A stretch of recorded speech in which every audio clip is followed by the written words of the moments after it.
Yang tempatnya terbuka, ada tempat terbuka kita bisa lakukan. Di Jawa Tengah banyak, Sumbing, Merbabu, Sindoro, Lawu gitu, ada. Di Jawa Barat, Cireme bisa. Jadi memang ada.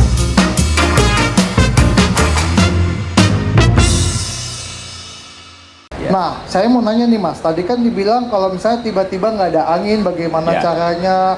Atau misalnya ada nggak sih Mas ketika fly, lagi terbang, terus payung yang lipat kah? Atau kena apalah gitu? Ya. Atau mati angin ya, istilahnya nggak ada Oke. angin gitu? Para layang ini kan terbang menyesuaikan dengan cuaca. Jadi memang kita terbang itu betul-betul tergantung dengan alam.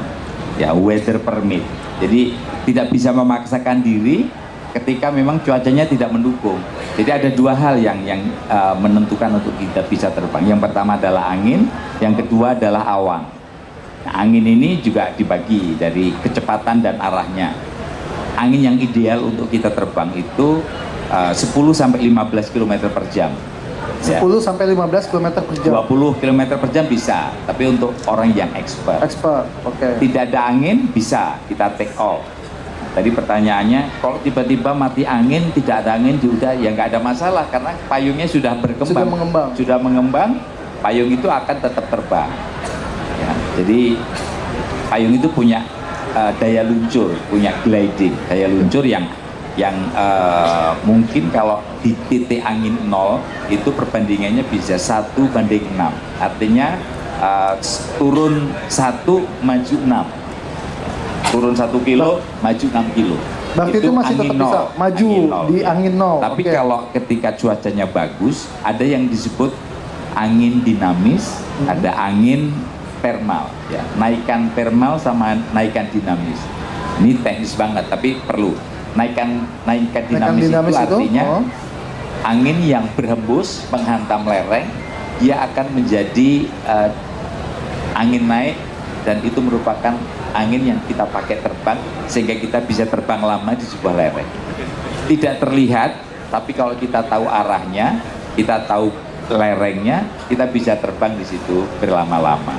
Kenapa bisa terbang sampai berjam-jam? Ya. Karena ada naikan dinamis. Kemudian ada yang disebut naikan lift atau thermal lift. Thermal lift itu adalah udara yang naik ke atas karena adanya pemanasan matahari di permukaan bumi sehingga ada gelembung udara naik.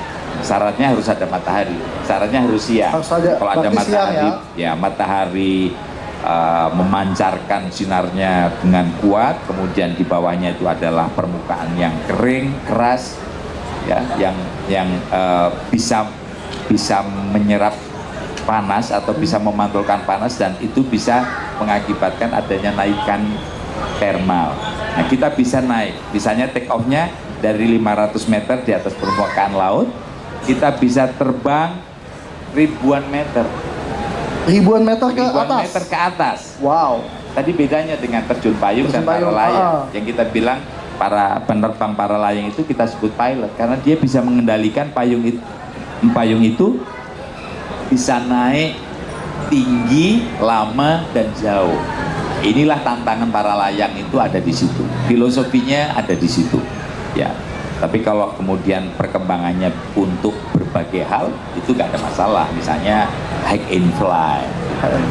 Kemudian ada yang akrobatik. Ya. Jadi payung meskipun kita tidak rigid, fleksibel, tapi kita bisa bikin loop atau tumbling. Nah, ini udah kaitannya dengan kemampuan untuk menerbangkan parasut dan ini perlu kemampuan khusus untuk kita bisa melakukan itu. Dan di Indonesia masih belum ada. Berarti harus belajar ke luar ya, atau harus belajar keluar. Tapi teman-teman sudah mulai belajar untuk itu. Nah, sekarang perkembangannya adalah salah satu menuju untuk penerbangan akrobatik. Ya, yang sebelumnya kita lebih fokus kepada penerbangan olahraga. Kalau dari sisi prestasi kemudian di ketepatan mendarat dan lintas alam. Nah, tadi yang saya bilang terbang bisa 560 kilo itu kita sebut terbang lintas alam. Terbang lintas alam. Berarti bukan cuma lari atau sepeda aja yang lintas alam nih Mas ya. Enggak. Para layang juga bisa ya. Karena bisa memanfaatkan angin naik. Yang menakjubkan saya sampai sekarang Kenapa akhirnya saya menggeluti para layang? Karena itu tidak punya mesin, nggak pakai bensin, tapi kita bisa terbang lama, berjam-jam dan jauh. Ini tantangan kita untuk bisa berpara layang. Yang 11 jam mas, dari puncak nyampe Surabaya itu. Besar, panjang sekali ya, itu. Itu menarik. Jadi kalau teman-teman sudah mau menggeluti para layang, itu menjadi hal yang akan menjadi sebuah tantangan kita. Tidak semuanya, tapi banyak yang sudah tertarik untuk itu. Kan ada levelnya, ada tingkatannya, sehingga memang jam terbang itu menjadi salah satu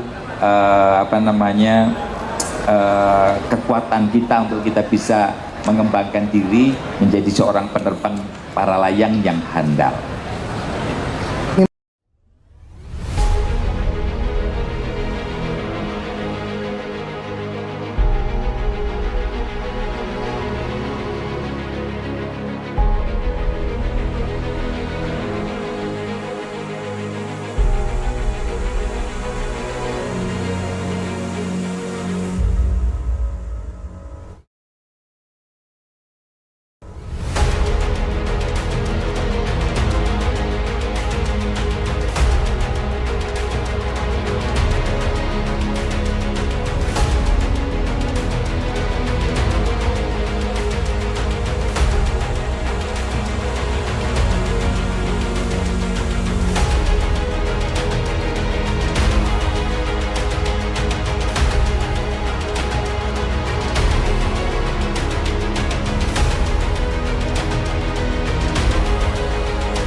Sip.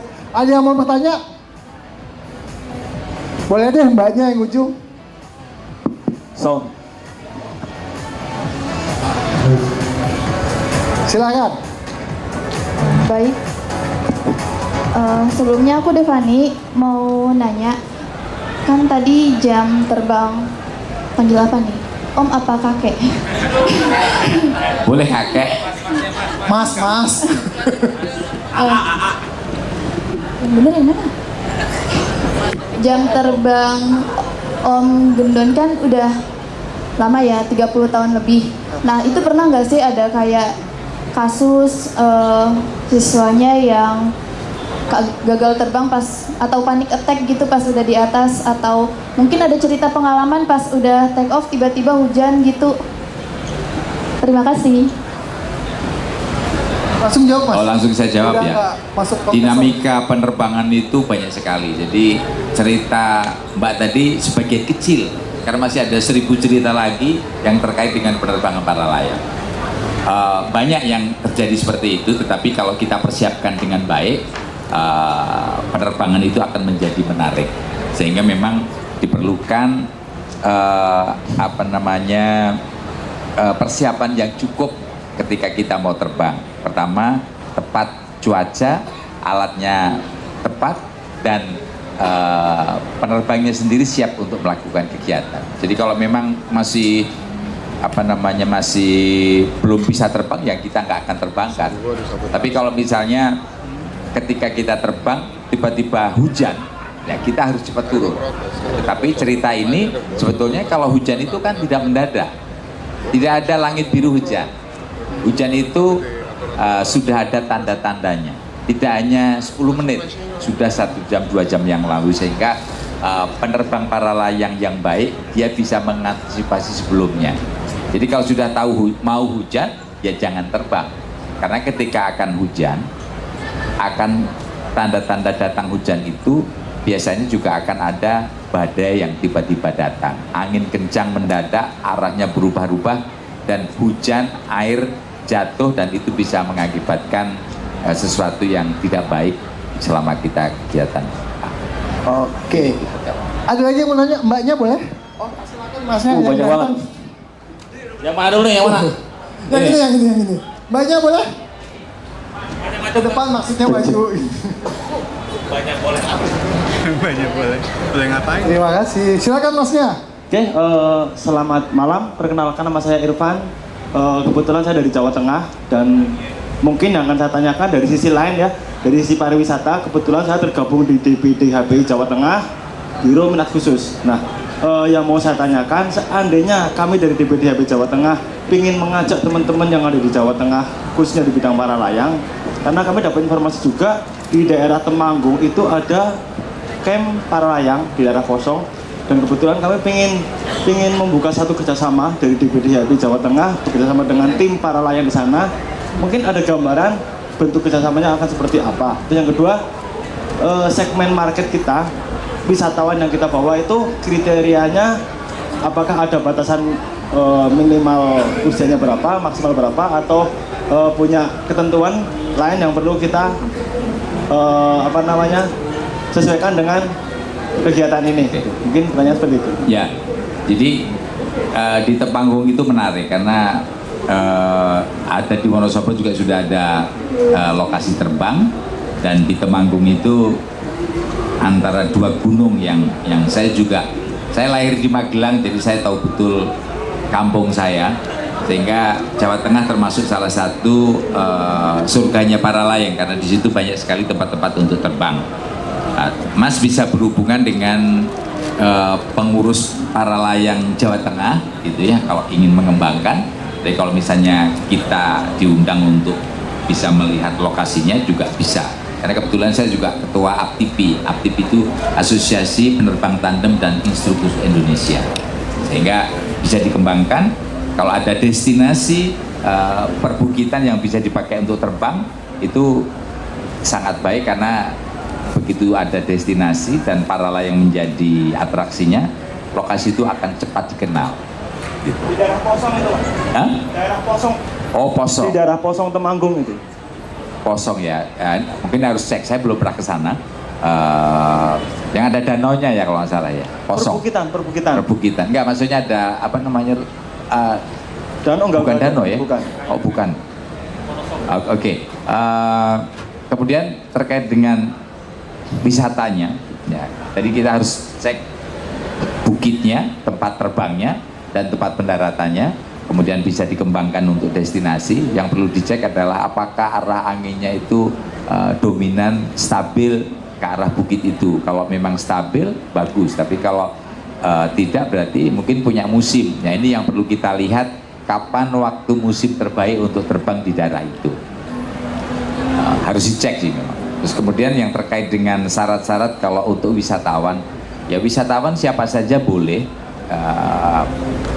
Beratnya antara 40 sampai 100 kilo, umurnya berapa aja, yang penting sehat. Dan kalau untuk tandem, yang membawa terbang itu harus mempunyai lisensi untuk membawa orang terbang tandem. Kalau belum, ilegal atau membahayakan untuk wisatawan. Dan biasanya kalau sudah wisatawan begitu ya harus semua clear, karena merupakan salah satu syarat untuk kita bisa membawa orang itu harus mempunyai lisensi tandem. Apakah sebelum melakukan penerbangan itu instruktur memberikan informasi atau ketentuan atau kewajiban yang harus dilaksanakan oleh wisatawan? Oh iya, tentunya. Kalau penerbangan tandem pasti, karena kan tapi instruksionalnya singkat, nggak sampai 1 menit udah bisa, karena kan terbang bersama pemandunya sehingga mudah.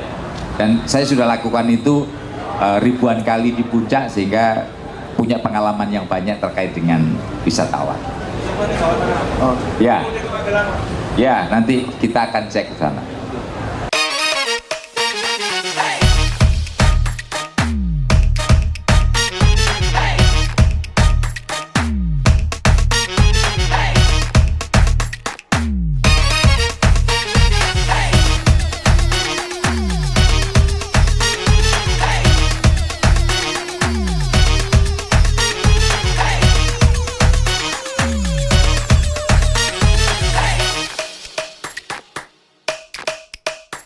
Mas, saya mau nanya, kan tadi Mas tuh bilang juga ada olahraga dari sisi para layang, kayak ketepatan mendarat dan sebagainya. Perkembangan Indonesia di cabang olahraga tersebut itu bagaimana, Mas? Oh, keren sekali. Para layang itu untuk nomor ketepatan mendarat sudah kelas dunia. Wow. Ya, sudah kelas dunia. Tapi informasi atau publikasinya tidak seperti kalau kita menang sepak bola. Iya. Tapi kita sudah punya Oke.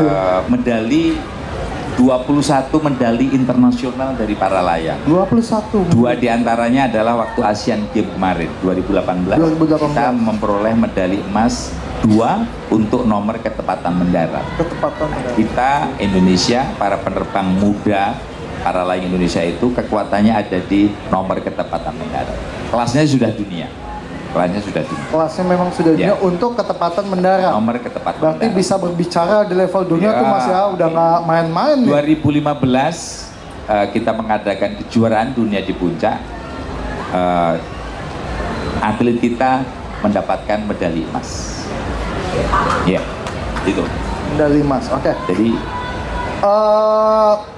Ini untuk medali emas kan nggak main-main. Ya. Berarti kan dia latihannya udah oke banget. Itu Betul. persyaratannya yang harus dia tempa sampai bisa kayak begitu tuh gimana Mas? ya harus terbang rutin. Jadi bahkan kalau bisa satu hari itu minimal 5-10 kali terbang. Jadi memang orang teman-teman yang mempunyai mendapatkan medali emas itu dunianya sudah dunia terbang. Tiap hari 5-10 kali terbang. Setiap hari. Setiap hari. Jadi Itu sudah nggak masuk jadi angin tuh Mas ya. sudah jadi makanan sehari-hari. Kalau mau jadi atlet ya, Ya, harus berlatih berani, keras. betul. Gitu.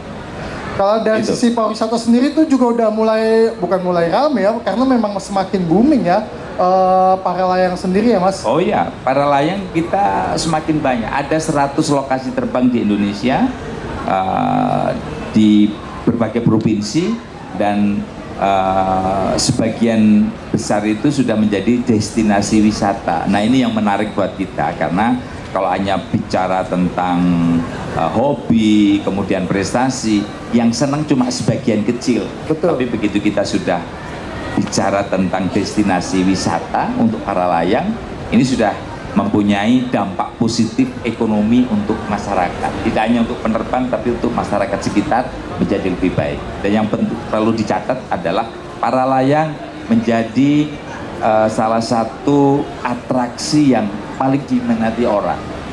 Nah, saya bandingkan kalau orang naik sepeda gitu kan, orang ngapain lihat naik sepeda? Ya cuek aja begitu kan. Begitu lewat selesai. Tapi kalau para layang ada di sebuah tempat terbang, itu menjadi tontonan. Yang nggak terbang aja seneng, apalagi yang terbang. Iya. Gitu. Betul. Karena di langit menghiasi udara, dan orang banyak yang kagum. Yang tadinya lihat dekat tiba-tiba bisa hilang sampai 1000 meter di atas. Nah ini menjadi tantangan untuk kita bisa mengembangkan. Tentunya memang para pemangku kegiatan ini harus banyak membantu lah. Pemerintah daerah, kemudian KONI, kemudian Dinas Pariwisata. Ini menjadi tuntutan mereka untuk bisa membantu mengembangkan para layang. Itu yang paling penting. Mantap, ini cerita yang menarik nih. Tapi jadi kita selesaikan di sini. Selesai sudah perbincangan Take Over Podcast bersama Mas Gendon dalam acara Indofest. Jangan lupa buat teman-teman yang mau cek-cek barang produk Outdoor Pro, bisa langsung cek Instagram @outdoorpro.co.id. See you dalam podcast Take Over selanjutnya. Terima kasih.